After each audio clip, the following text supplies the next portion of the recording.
S மக்களே, இன்றைக்கி episode முடிஞ்சது. அண்ட் இன்றைக்கி ப்ரொமோலாம் பார்த்தப்ப பயங்கர மிஸ்கைடிங் சேனலு. வியானா மாதிரியே ரம்யாவும் வந்து வன்மத்தை கொட்டுறாங்க அப்படிங்கிற மாதிரி ஒரு கைடன்ஸ் கொடுத்துருந்தாங்க சேனலில். ஆனால் அந்த மாதிரி இல்லை.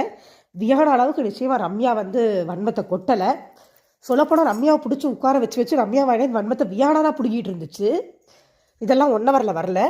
ஆனால் வியானா என்ன ட்ரை பண்ணார், ரம்யா வந்து சொல்ல வேண்டியவங்கள்ட்ட சொல்ல வேண்டிய டோனில் கரெக்டாக சொல்லிச்சே ஒழிய ஓவர் போட் போகலை. ஏன்னா வியானாவும் வெளியில் எப்படி செருப்பால் எல்லோரும் கழுவி ஊற்றிட்டு இருக்காங்கிறதையும் ரம்யா பார்த்துட்டு வந்திருப்பாங்க இல்லையா. ஸோ வியானா மாதிரி கேட்டால் இருக்கிற கொஞ்சம் பேரும் போயிடும் ரம்யாவுக்கு தெரியும். ஸோ ரம்யா சுதாரிச்சிருச்சு. அதுதான் ஆக்சுவலாக நடந்தது இன்றைக்கி.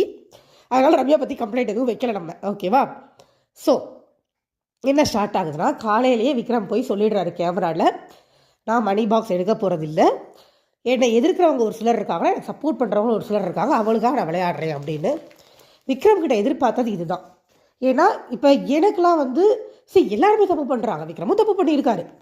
ஆனால் மணி பாக்ஸ் எடுத்துகிட்டு அதை ஃபிட் பண்ணிட்டு போகிற அளவுக்கு அவர் மோசமானு கேட்டால் நான் கண்டிப்பாக இல்லைன்னு தான் சொல்லுவேன். உழைச்சிருக்காருங்க, இவ்வளோ நாள் ஒரு கேரக்டரையும் உயிரை கொடுத்து பண்ணியிருக்காரு.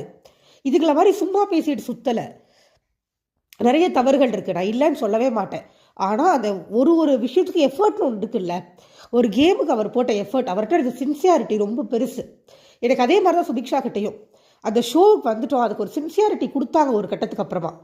அது இல்லாத நாயெல்லாம் வந்து பேசிகிட்டு இருக்குது, உள்ளே இருக்கிறவங்க ஏன் இருக்கக்கூடாது. இதுகள்லாம் இந்த வியானாலாம் பேசிட்டு அவர் மணி பாக்ஸ் எடுத்துகிட்டு போயிடுது. எனக்கு ரொம்ப டிசப்பாயிண்ட் ஆகிருக்கும் சீரியஸாக. நல்ல வேலை சுதாரிச்சிட்டு. அப்படி அதுக்கு ஒரு பெரிய ஹெல்ப் பண்ணது பிரவீன். ஆக்சுவலாக நேற்று அழகாக சொன்னார், உங்களுக்கு ஓட்டு போட்டவங்க வந்து இவர் வந்து கேமராவில் ஒரு விஷயம் சொன்னார், ஒன்று ஒரு பார்த்துருந்தீங்கன்னா தெரிஞ்சிருக்கும்.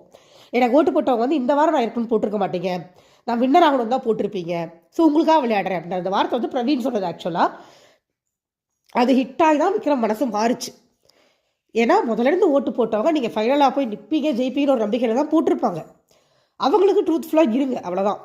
அதுக்கு தான் அதை தான் பிரவீன் சொன்னார். அது புரிஞ்சுக்கிட்டு அவரும் ஓகே நான் மணி பாக்ஸ் எடுக்க மாட்டேன்னு ஸ்ட்ராங்காக சொல்லிட்டார். ஸோ விக்ரம் எடுக்க மாட்டார். யார் யார் PR, Vinoth PR, Divya PR, Paaru PR, Kamarudeen PR, யாருமே எதிர்பார்க்காதீங்க. விக்ரம் எடுக்க மாட்டார். அவர் எலிமினேட் ஆகி கூட 4th எலிமினேட் ஆகி கூட போய்கிட்டும்.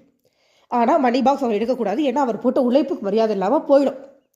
இல்லை அவர் வந்து ஒரு முடிவு எடுத்து சரி ஓகே நம்ம வின் பண்ண மாட்டோம் அவராக எடுத்துகிட்டு போனால் வேற. இதுங்கெல்லாம் உடச்சி அவர் எடுக்கக்கூடாது. எனக்கு அதுதான் ஓகேவா. அது ஒன்று.